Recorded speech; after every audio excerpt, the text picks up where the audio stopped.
Rock'n'roll, fiskebås, köttkakor och fårikål, fiskesuppe, kaviar, kocken spiller på gitarr, potäterna de kokar, barna de ropar oh yeah!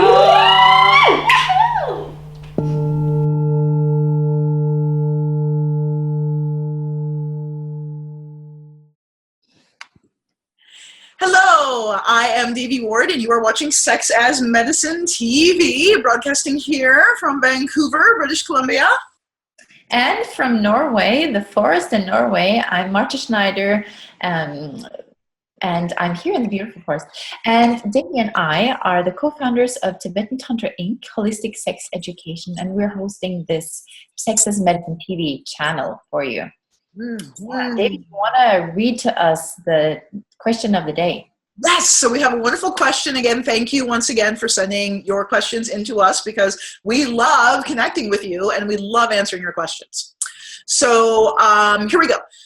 Greetings. I hope this email greets you all within the best of health and great spirits.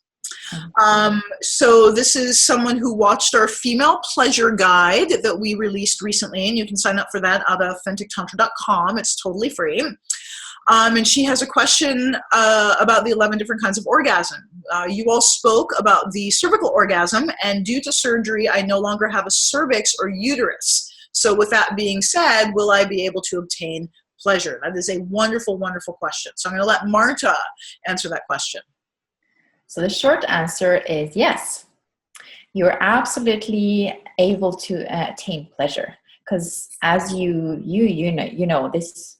The person who asked the question knows that there are so many different kinds of potentials for orgasm in a female's anatomy.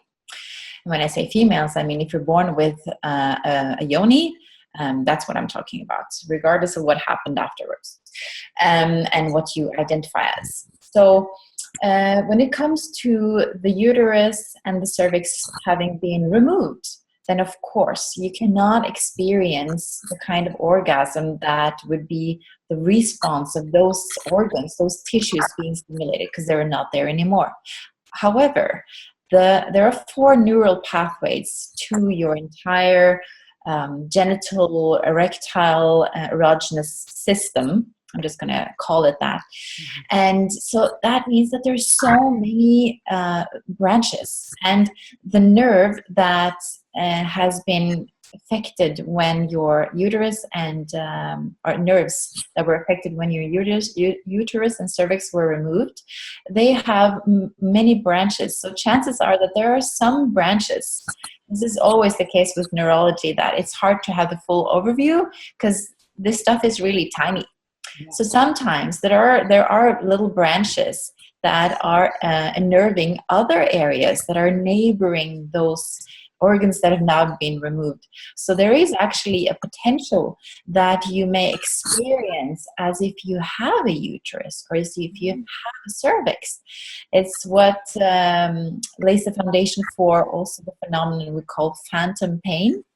Like the tooth has been removed, but the innervation, like the nerve ending, has been, stunted. But there is still a nerve ending there, still, and your brain doesn't necessarily understand that the tooth is not there. So it will perceive because there are signals being sent from those remaining ends, nerve endings.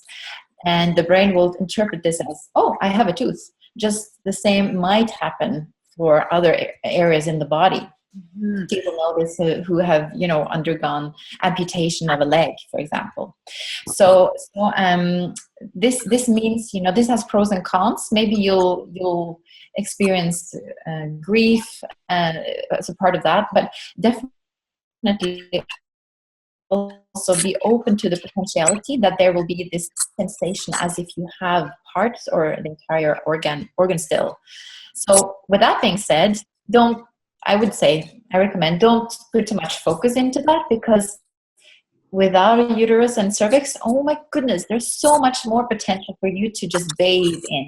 So I encourage you to just be really open-minded and curious and go into your sexual orgasmic landscape, your full range of sensitivity with curiosity, so that you can actually discover the sort of different sources of sensation that are, so that you can awaken and cultivate the different types of pleasure. Yeah, beautiful point. And I love what you said, like, so there's phantom pain. Imagine having phantom pleasure. Imagine. So if any of you out there has experienced that, we would love to hear about it. So please add your comments in the section below.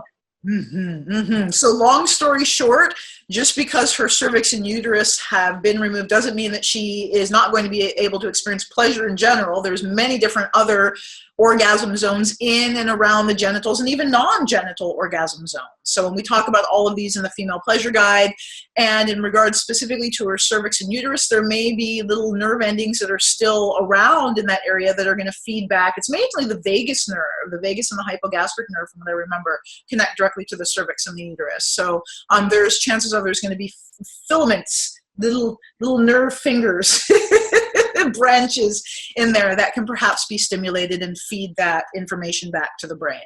So yay! Thank you so much for your question, and bye-bye until next time. Oh yeah, please subscribe. Yes.